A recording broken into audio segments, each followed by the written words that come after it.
Hi and welcome to this week's Life Lessons teaching. It's great to be back with you all. This week we're talking all about emotional avoidance and asking what is avoidance behaviour and how can we spot the warning signs in ourselves and other people. So we'll be exploring why it is sometimes you may believe that you need to run away and hide from your emotions, or you may get really uncomfortable when other people express their emotions and feelings to you.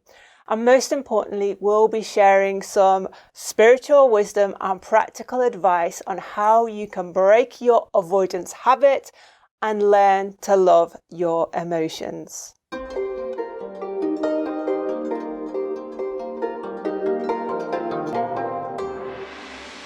Okay, David, so how common is emotional avoidance with your clients?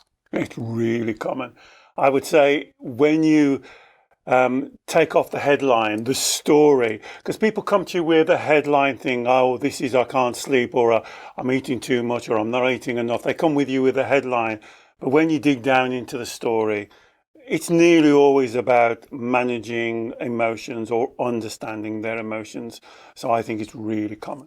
So when we say emotional avoidance, what are we actually talking about in terms of a definition or what people do? Okay, so it's a Wu-Wei definition, and it's the non-acceptance that they are creating their emotions.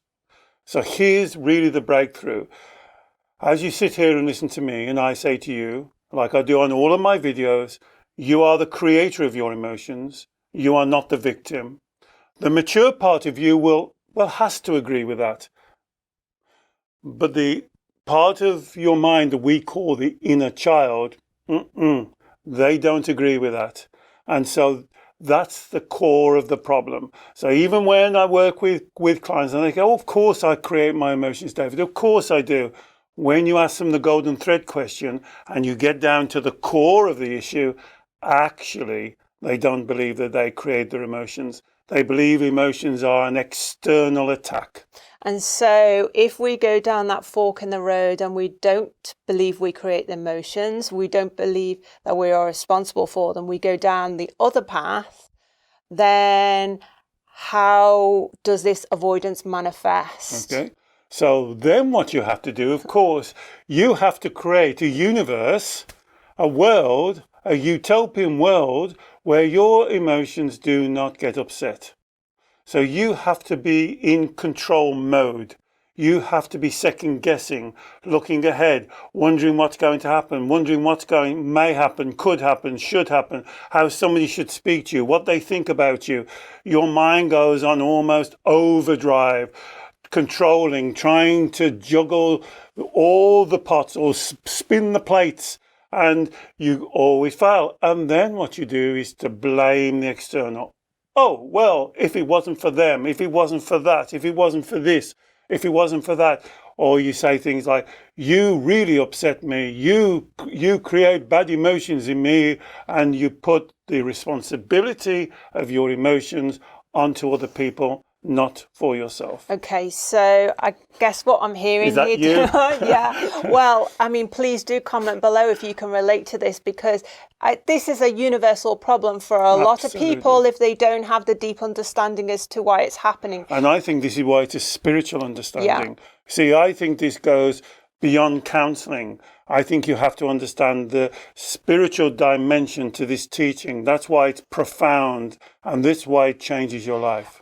I mean, we're going to come on to that, David, and really that's the core of our teaching in this video. But a lot of people who are watching this, and I don't know whether this is you've, David, just talked about people wanting to create a utopian world, not wanting to experience uncomfortable or painful or challenging, what we call red light emotions. They want to create a world where everything is positive emotions, love, happiness, bliss. And so they run away from the red light emotions, or they blame other people, or they strategize, etc. But a lot of people may say, well, I thought emotional avoidance was about when you have negative emotions or uncomfortable or painful emotions inside, but you just bottle them up. You don't want to express them. You hide away from them. It's almost like a dark secret you don't want to express to the outside world. Is that also emotional avoidance? Because you're misunderstanding the core teaching. You're trying to control your emotions, and this is what a lot of my clients will do.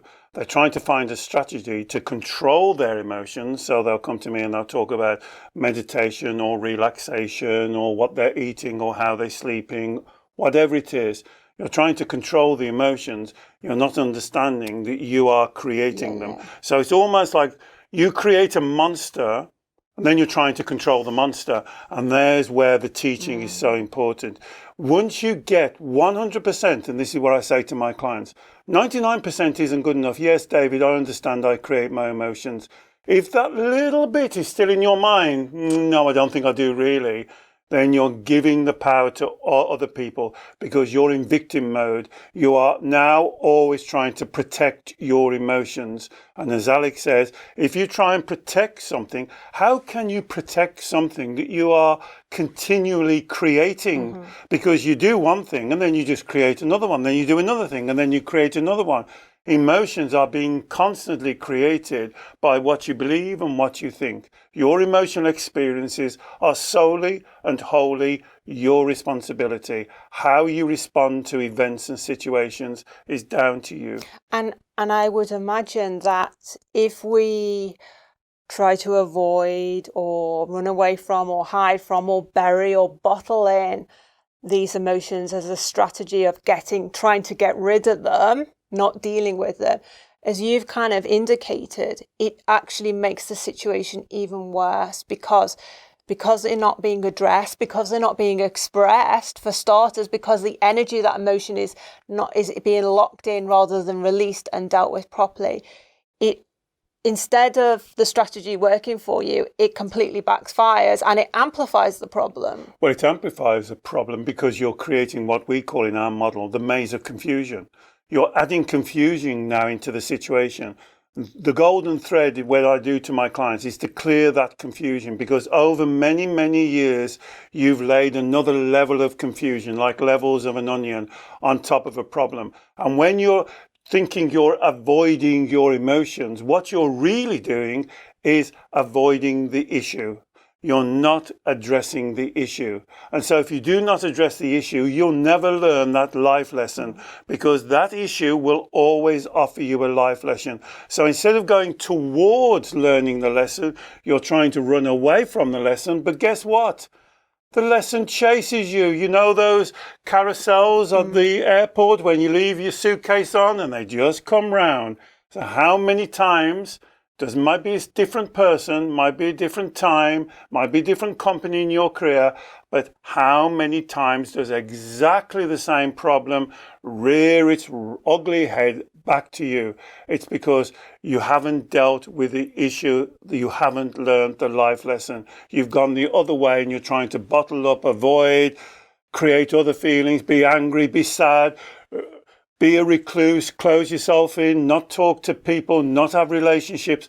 This manifests in so many ways, hiding your light under a bushel. A client said to me just yesterday, "Why do I hide my light under a bushel?" What an old-fashioned saying. Well, this is the reason. Because you're trying to keep your head down so no one criticizes you, no one compares you, no one's judgmental against you. You can do all that to them, of course, but they can't do it to you. Why? Well, it creates feelings. Who creates the feelings? Well, they do. No, I'm sorry. You do. Yeah, and that's so true, David. The kind of legacy of avoiding your emotions is, as you say, you don't flourish to your true potential, which is what we want you to do, everyone out there to do, through the help of our videos. But it affects your relationships because you may be repeating the same mistakes over and over again in relationships because you're avoiding facing up to, dealing with and expressing your emotions. And for a lot of people, over time, if this becomes a pattern of behavior, this is expressed in kind of substance abuse, drinking too much, eating too much, all sorts of extremes to try and put a lid on the emotions. Shall I tell you the number one word? There's one little word that I hear virtually every session. Here's the word. I agree with everything you're saying, David, but is the word, which means that you see where you should be going, but there's always an excuse. I've got a little adage in my mind as well. When I hear a client say but in the middle of a sentence, it means forget what you just said. Because I'm not going to change. So listen to what you're saying. When you say, oh, I agree with him, even after this, listen back to the video and say, yeah, I agree with him, but then you can reel out your excuses. But it's different for me. But you don't realize what kind of childhood I had. But you don't realize what my marriage is like. But you don't realize how bad my boss is. But you don't realize how bad my children are. But you don't realize how it is to be overweight, underweight, too tall, too short, red hair, blonde hair. There's always these excuses will start to come out. And that leads from the but. We have to beat the but. Beat the but. Stop saying but in the middle of a sentence. Try it today. Refuse to say but in the middle of your sentences. And I suppose, David, when someone says but, I guess they're saying there is a greater benefit or a reduced disbenefit of choosing to ignore what you've said and carry on with my habit of avoidance. And I suppose that these strategies we put in place to avoid, which can manifest in the long term in a lot of self-harming and also physical health issues. So for a lot of your clients, I mean, you work with clients doing Chinese medicine and acupuncture. A lot of the clients who come to you with muscular aches and pains, digestive problems, headaches, a lot of that can be due to this bottling up. We're talking about this emotional avoidance. Absolutely, because if your emotions aren't flowing, then your chi energy in your body is not flowing in harmony. And Alex mentioned one of our guiding factors, flourishing. And so what we're trying to do is to get you to flourish. And you flourish by living your truth, being in your wu-wei flow, being in your balance. We can't promise you that no problems are going to happen to you in your life. What we can promise you is when you're working from your truth, honesty, and integrity, then you can find a way around your problems. I know you can do this because you've already been doing it without having that clear mind. You've been scraping through. Now, this is the time to change.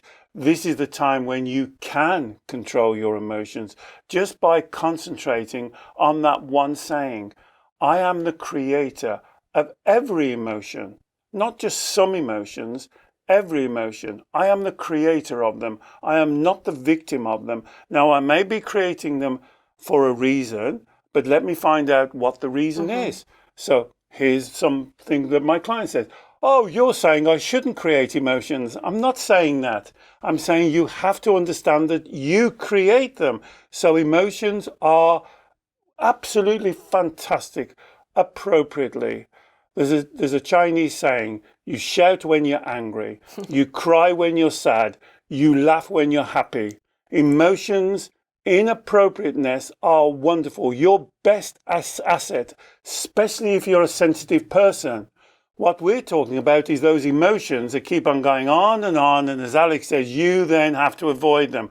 So it's back to what I said. You create a monster, the monster's more powerful than you, and then you have to avoid them. And so for some people who have been doing this behaviour almost from their childhood, does it make it harder to unlearn? I mean, what's going on here? I guess I know a lot of people say, well, I had a really traumatic childhood and expressing my emotions or being demonstrative or dealing with my parents' emotions was just made me feel so uncomfortable, and I never want to re-experience those emotions or those feelings again. But then if they said that's the evidence that they don't believe they create the emotion. See, they created emotion in their childhood quite correctly because they was in a situation where they could not cognitively manage that situation.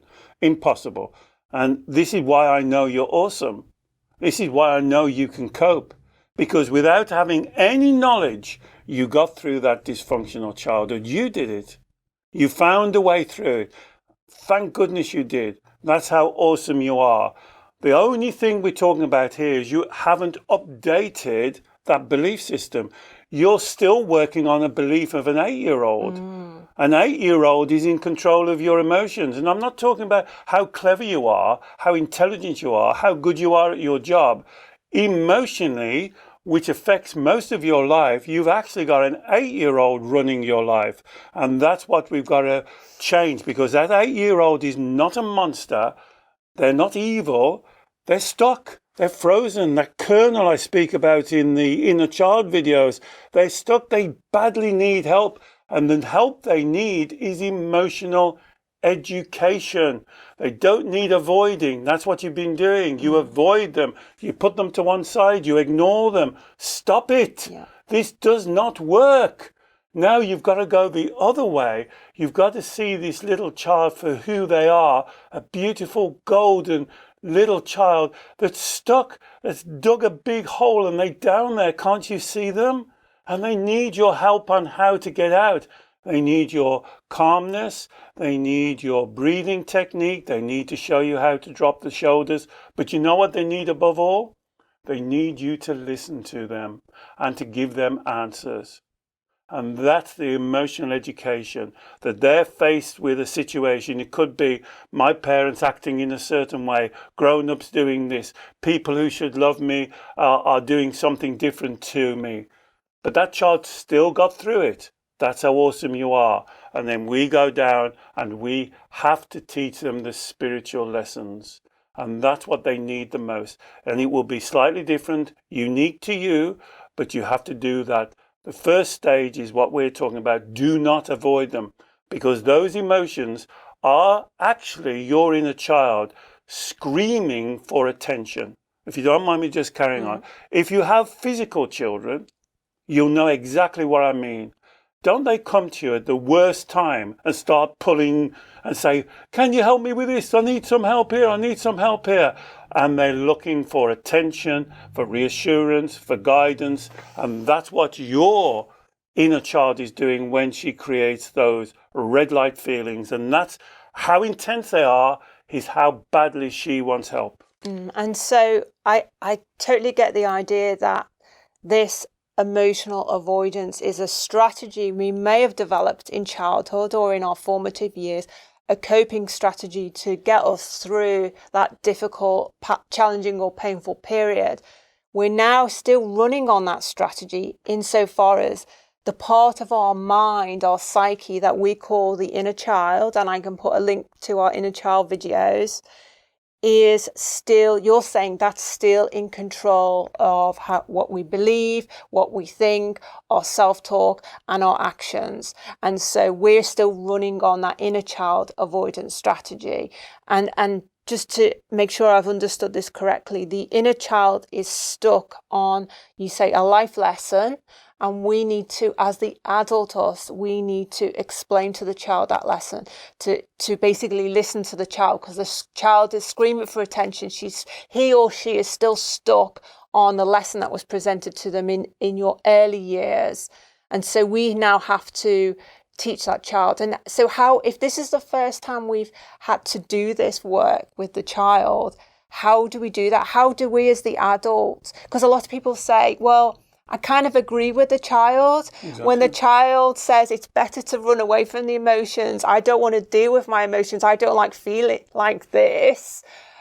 And a lot of the time we kind of agree with it. Yeah, too right. But then you would have to do the golden thread. And so to answer your question in more detail, you do the golden thread, start with a red light feeling. That's the evidence of the child screaming. Separate the feeling from the thought. Remember the teaching. Stop saying I feel. When you're doing the work, stop saying I feel. I think, I choose, I believe. Then you start the golden thread. And then you'll find one of the first lies, or maybe all three. I'm not good enough. I can't cope. I'm unlovable, or maybe I'm unworthy. It's one of the same things. And then people write in and say, oh, we've said it lots of times on the video, but I think they're missing it. Okay, David, I've got the lies. What do I do now? So here's what you do now. You do the golden thread again. So let me give you an example. You do the golden thread, you come down, and the inner child says, it's because I'm not good enough. You don't go, oh yeah, you're probably right, you're not good enough. You say, why do you believe you're not good enough? Now, here's what I show you on all the videos. Don't go to the evidence of what happens when you're believing you're not good enough. We want to go to the fountainhead. We want to go to the source. Here's a teaching. You was not born. You did not come down that birth canal thinking you're not good enough. Else you wouldn't have come down that birth canal. So from the time that you were born till about 6, 7, 8, you've learned that belief. Mm-hmm. Where did you learn it from? Go to the fountainhead. Go to the source. The Chinese call it the seed. Go to the seed. Go to the roots. Whatever word you want to go to the foundation. Don't say, oh, well, I'm not good enough because I keep losing my jobs. That's the result of thinking you're not good enough. Go to the fountainhead. So when the child says, I'm not good enough, please don't do what Alex says and agree with them. Yeah. You say, okay, sweetheart, remember, always call them a pet name. Okay, darling, come and sit on my lap. Imagine them sitting on your lap. Can you do that? Imagine your child, 8-year-old, sitting on your lap. Give them a big hug and they'll squirm and they'll get off. You hug them and say, okay, darling, tell me why you believe, not feel, why you believe you're not good enough. And then you'll see something will happen very strange. Nothing. Nothing. I do it every day. And the client goes quiet. And this is what they say. I want to say feel. Do not say feel. Well, I'm not good enough because I lost my job. No, that's the result of believing you're not good enough. Where's the fountainhead? Yeah. And I will tell you where the fountainhead nearly always is. It comes from an authority figure. Dad, mum, granddad, teacher, carer. They've either said it directly to you, which has happened for a lot of my clients, very poor parenting techniques, or you've thought it by the way they've acted, or they've looked at you, or they've treated your brother and they treat you differently, or something like that. And that will be the fountainhead, and that's where you've got to get down to. Okay, great. So, David, that kind of makes sense. So we do the golden thread process. So rather than running away from bottling up the emotions, you say, acknowledge the emotions. And then don't say feel. But a lot of therapists and a lot of teachers would just say, yeah, sure, don't avoid your emotions, just be with them, acknowledge them, let them pass over you, let them wash over you, just be with them, experience them in your body. But we're not saying that either. We're saying, now, the emotions are just the starting point for the deeper work. There is more to be done here. These emotions are a golden opportunity for you to learn a life lesson that you and your inner child has been stuck on for years, decades. So we dig deeper. We ask, what am I thinking right now? What am I believing? Begin that dialogue with the inner child. Get down to those 3 lies you talk about. Look for the evidence. Not the evidence. Look for the original source of the belief of the lie. I'm not good enough. I can't cope. I can't manage, or I'm unlovable. So not I'm always failing at my work. Not I'm always failing at relationships. I've got no friends. So that is the outcome of believing those lies. What we're looking for is the original point in time, usually in childhood, in those formative years when you had the misunderstanding or you believed what someone else told you wrongly.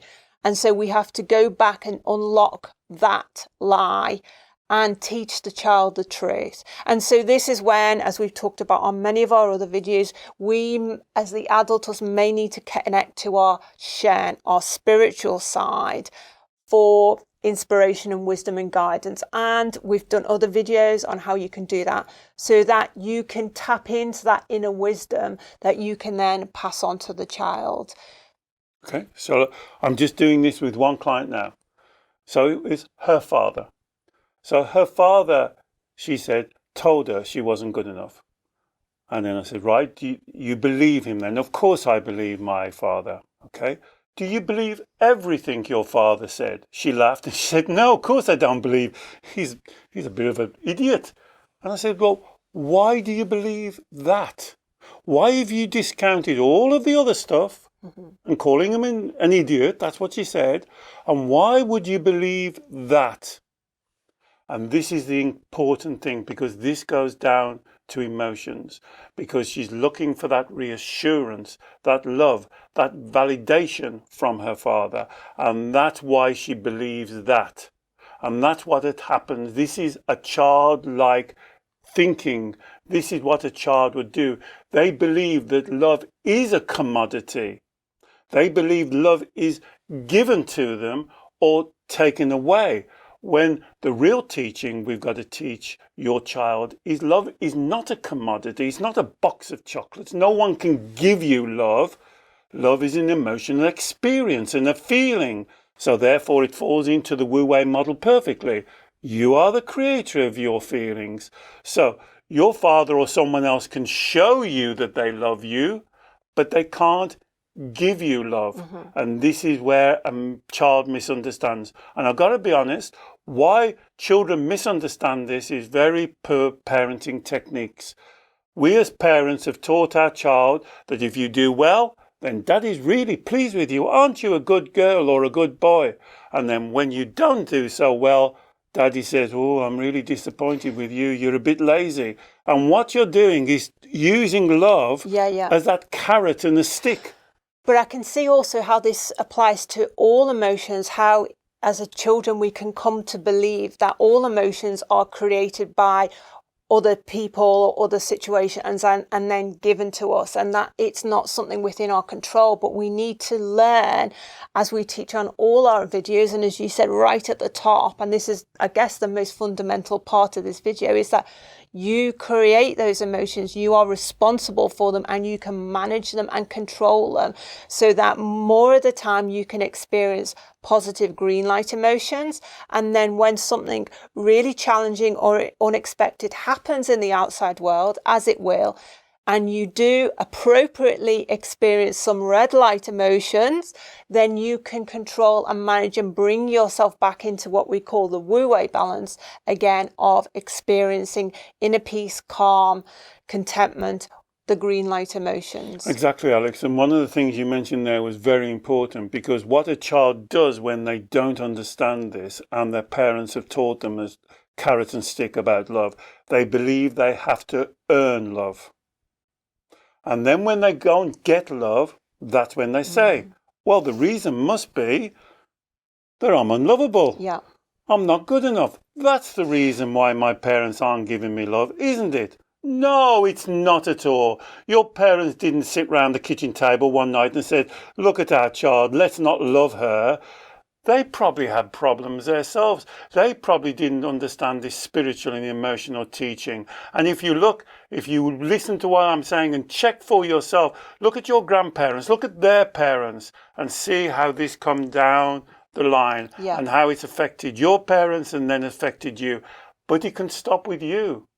It doesn't have to carry on, because you are the one that creates emotional experiences and feelings in your body. And once you accept that 100%, this is the greatest spiritual lesson that you'll ever receive, because you can change your life right now. And David, that point you made about looking to the patterns of behaviour of how our parents, grandparents dealt with their emotions, we as children, we copy that. Yeah. So if our parents avoided dealing with their emotions, either through banging around, being more aggressive, drinking, silent treatment, crying, getting angry, all sorts, then there is a greater tendency for us to mimic that behaviour. Because they haven't taught us another way. Or they may literally say to us as children, pull yourselves together, don't cry, boys don't cry, and all that kind of teaching. Mm-hmm. And so I was just going to ask, right at the beginning we said, why is it we may feel uncomfortable, red light feelings, when someone else expresses their emotions to us. So if someone is getting angry or getting upset, or even saying, I love you, I love you, I love you, if we're still that inner child, if we're still letting that inner child who's looking to outside sources to know who we are and what we should be and to validate us, I guess that's when other people's emotions, extreme emotions, positive or negative, can affect us. Well, one of the main reasons why it's so difficult to deal with people who are emotional is because they are creating the emotions. So whatever you do or say to them, they will twist that to make it, well, you've just made it worse now. You're not listening to me. You don't hear what I'm saying. You never take any notice of me. They're on their bike. They're off down the road. And it doesn't matter what you say or what you do, because when somebody's using emotions as their manipulative tool, you can't stop them. That's why when I'm working with a client, to really try and make our work really effective, so rather than taking years, we can take 2 or 3 sessions, is to say, all I need from you is, I am creating red light feelings. I don't even need to know, oh, it's anxiety, David. Oh, it's tension. Oh, it's depression. Oh, it's panic attack. Just tell me, I am creating red light feelings right now. And then my next question is the golden thread question. Why? Now that changes. Instead of now spending the whole session talking about your emotions, I can tell you my clients would talk till the cows come home about their emotions. They will talk and talk and talk and talk. But when you're talking about your emotions, you're not talking about what created your emotions. So that's an avoidance in itself. Thank you. That's what they want. They want to talk about the emotions. They want to endlessly talk about emotions. And to be honest, I'm saying, no, I acknowledge your emotions. I acknowledge the panic attack. I'm not undermining it. I'm not saying it's not important. I'm saying the opposite. I'm saying it's vitally important. Vitally important. Let's find out why you created them, and then we can solve it. I've used this analogy before. It's like a fire alarm going. The fire alarm's really, really loud. And I'm saying to you, let's go and find the fire. And you're saying, no, let's talk about the alarm. Isn't it loud? The alarm's doing its job. It's telling us there's a fire. And you're saying, no, listen to the fire alarm. Let's talk about the fire alarm. And I want to find what created the fire. And that's the golden thread. And it is as simple as that. What complicates it is all of the avoidances and the confusions that we call the maze of confusion that lays over the years and years and years. All of the lies, all of the half-truths, all of the things you've said and you've accepted. That's the work that I have to do with my clients. I call it deconstructing. Well, why do you say that? Oh, I don't know. Hang on a bit, you say something, you don't know why you're saying it. These are all nonsense, and you've got to get down to the core. But I think for some people, who are bought into the idea of doing therapy, self-help, that in itself can be an avoidance strategy, because you can read as many self-help books as you like, go on as many courses and retreats as you like. You can talk about your feelings, express them, etc., meditate all day long. But if you don't do this deeper work of digging down, using the golden thread process and finding out as you say, the fountainhead, the original source, you never release the emotions, and it just repeats. Keep on creating it just repeats. So kind of sitting at the top level with the emotions, saying, yeah, it's really bad. I want to talk about how really bad they are. That in itself is still, you're still avoiding in a way, because you don't want to face up to doing the work. But when you do the work, when you've learned the life lessons, once you've taught the inner child the life lesson, what happens? Well, let me answer the one thing you said. So if you've ever gone and talked to people about your emotions, and then you walk out and you feel, oh, I feel much better now, what happens the next day?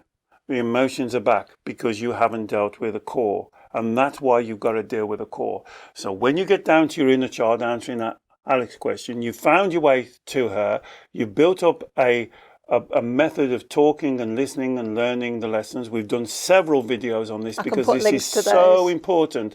What you're doing is building up a trust with the child, so with yourself, and you bringing the child and you together. Because what's been happening spiritually is you've created a separation.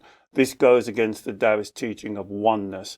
And really, when we answer the child's questions and give the child the answers for those terrible situations that they encountered, but got through it, remember, they got through it, else you wouldn't be listening to me now, is you go back and then you can explain to them what was going on, what is the techniques, if that happens again, how they deal with it. Here's the education. You're giving them the education. You're not showing them how to avoid it. You're showing how to deal with that situation if it ever occurred again.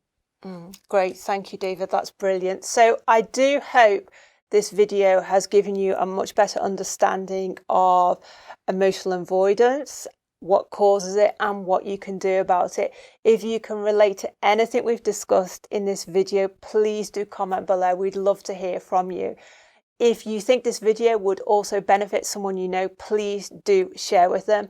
If you would like to work one-to-one with David on any of the issues we've talked about today, David works with video call with clients all over the world every week, and I will put a link to learn more about David's sessions below. And finally, if you haven't already subscribed to our channel, we produce new videos every week. So please do subscribe and click the bell notifications button so you get a little email notification every time we produce a new video. We look forward to seeing you next week. Bye-bye.